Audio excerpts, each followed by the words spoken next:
What's up, credit fam? You get Gary B in the house today. Hey, I'm the host of that new show, Thinking Credit with Gary B.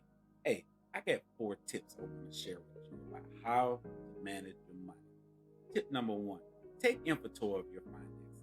Tip number 2, build a money management blueprint. Tip number 3, make the most of your savings. And tip number 4, and most importantly, be persistent. Stay on top of your finances. If you want more tips like this, follow me. Follow my podcast show. Hey, click the link down and below. Leave me an email. Leave me a question. I'm here for you. So, like I said, check out the new podcast show, Thinking Credit with Gary B. It's a weekly show, y'all. Hey, every Saturday and Sunday, and I also come daily with tips. So, if that's you and you want to learn something about your finances, follow your